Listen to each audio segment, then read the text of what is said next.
What up, Fight World? Welcome to another episode of Ballroom Boxing.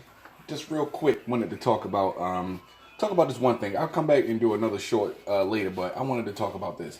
Deontay Wilder turning down or rejecting franchise championship. Now, I'm not 100% sure whether he was actually offered a franchise belt, but he definitely snubbed it. He definitely turned his nose up to it. And in his words, he was like, so the franchise championship, basically, you get a belt, you're a champion, and now you don't have to fight any of your mandatories. And Deontay Wilder was like, well, why wouldn't I want to fight my mandatories. He's like, it's nothing better than crushing a dude after he done worked all that way, all that time, put all that effort in to making it up to the point of contentionship, and then getting in the ring and flatlining his ass. But anybody who puts in the work and time and effort to get up to that point deserves to be able to fight the champion. You know what I'm saying? You deserve that opportunity if you put in the work to get up to that point. You deserve that.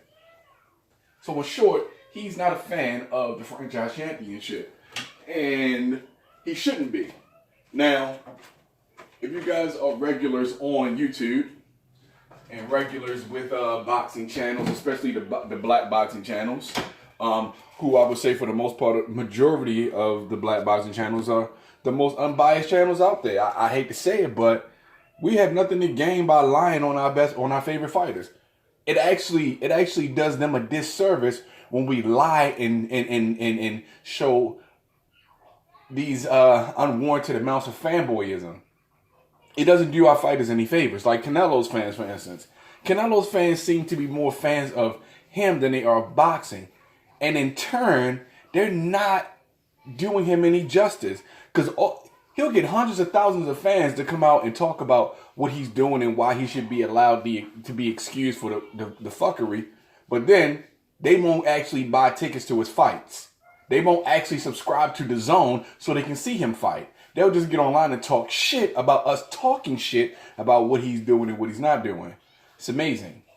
We talk about black channels talk about the franchise championship being a scam, being some bullshit. Black fight fans get called racist. David Benavidez, however, said fuck the franchise championship. Well, he didn't necessarily say the word fuck. But he is not one who is supporting franchise championships. He's not supporting that. He doesn't want anything to do with that. It's bullshit. But where are the Mexican fans calling David Benavidez a racist? Where are the non-black fight fans calling him a racist? Because there are plenty of fighters who don't agree with the franchise championship. But when black people, when we express our discern about these sorts of things, we immediately get called racist. It's not racist if Canelo is running. He playing a game of tag. You're it. No, in fact, he's playing hide and go seek. Every division that he has fought in, he has avoided the best fighters. And now the WBC had just given him the opportunity to not even have to blatantly avoid him. He just doesn't have to fight him now. That's sucker shit. That's sucker shit. But that's all I wanted to say about the situation at the moment. The franchise championship is fucking up boxing. Remember, Oscar de la Spatula up his ass Hoyer said that Al Heyman is ruining boxing. Right? He's ruining boxing. Floyd Mayweather's ruining boxing. Says the man who has pictures of himself on the internet in lingerie with kitchen utensils up his ass. Says his fighter who has avoided every tough fight since he's become the quote-unquote face of boxing.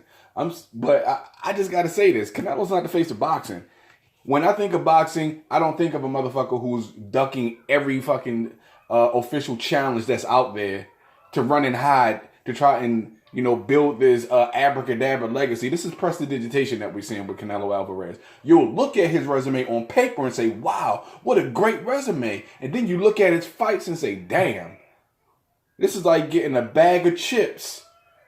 That it's all full and tight. You pop the bag open and only a third of the bag is actually filled with chips. The rest of it is fucking air. That's Canelo Alvarez's resume.